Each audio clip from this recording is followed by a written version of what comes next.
Ooh, snake, snake, snake, right here.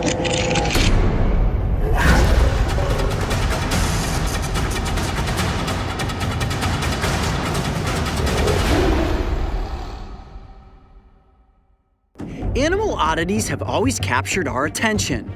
And it seems that the more bizarre a species appears, the more we as humans take time to stop and admire those creatures that rarely find the spotlight. The Brave Wilderness channel has always taken pride in its ability to get the coyote pack excited about animals like giant ink-spewing slugs, alien-looking slimy salamanders, and nightmarish tooth-wielding worms. If it looks like a creature from the upside down, you guys absolutely love it. Today we are exploring an ancient forest of towering trees, located in the Tottori Prefecture of Japan. Considered the least human-populated area in the country, this environment is rich with animal biodiversity. From amphibians such as tree frogs, look at the black mask running down both sides of the face. It's so cute! To slithering predators, like rat snakes. A little four-line rat snake. A very bitey one. The reason this location has such an abundance of animal activity, aside from its lack of human encroachment, is largely due to its life-giving levels of saturation. Not only does crystal-clear mountain water flow completely unobstructed by man, but the forests are also dense with vegetation, like ferns and mosses. Ultimately, this yields the perfect combination of environmental factors to support and keep hidden creatures you wouldn't normally find anywhere else in the world.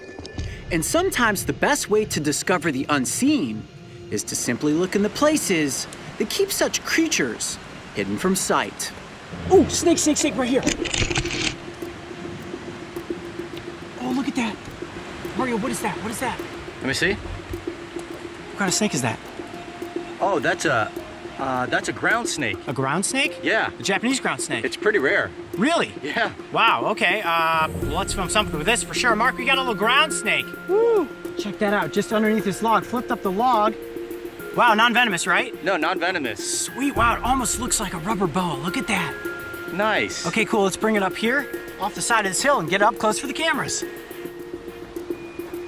Wow, what a fantastic find. Now this is the Japanese ground snake, a species that is very seldom seen because they're primarily fossorial. Now as you guys know, fossorial means that they live underground. Now when I flipped over that log and saw the snake, at first I was like, oh, it almost looks like a rubber boa. It has a face that looks just like the head of a rubber boa.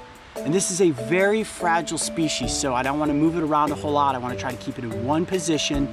This is a snake that needs to completely stay out of sunlight. In fact, if the snake were to find itself out in the sunlight, it could die within just a matter of hours. Now, deep within the forest, this is the perfect location to find a species like this. You've got a lot of moisture, you have a lot of leaf cover, the perfect spot for a reptile like this to hide. I know as I was walking around, I was saying, man, I wish the sunlight was out so that it would bring out the snakes.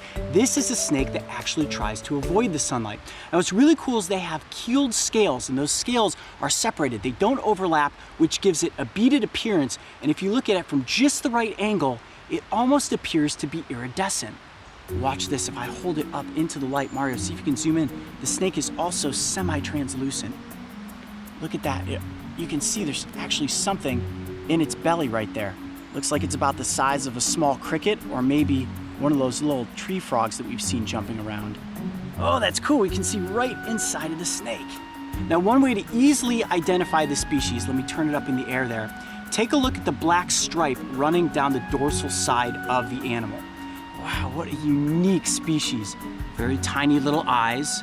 They probably have pretty poor eyesight, only able to sense light and movement because they rely mainly on their tongue to pick up chemicals within the environment. Of course, they use that tongue to not only detect predators, but also to search for their prey. Now, you may be asking yourself, well, what does a tiny snake like this feast upon? Small amphibians and likely small insects. Nothing very big would be able to fit into the mouth of this snake. Well, this is pretty special, coming here to the snake temple, and we managed to find one of the rarest snake species we could have possibly come across, the one and only Japanese ground snake. I'm Coyote Peterson. Be brave. Stay wild. We'll see you on the next adventure. The Japanese ground snake is arguably one of the rarest snake species you can encounter in Japan, and we were unbelievably lucky to have found this forest treasure. We gently placed the reptile back in the exact place where we found it and continued our exploration of this ancient land. It appeared that flipping decomposing logs was yielding fantastic results, and it was only moments later that we unveiled one of the strangest things we have ever come across. Stay tuned for the bizarre conclusion as we get an alien-like creature up close for the cameras. And don't forget, subscribe so you can join me and the crew on this season of Breaking Trail.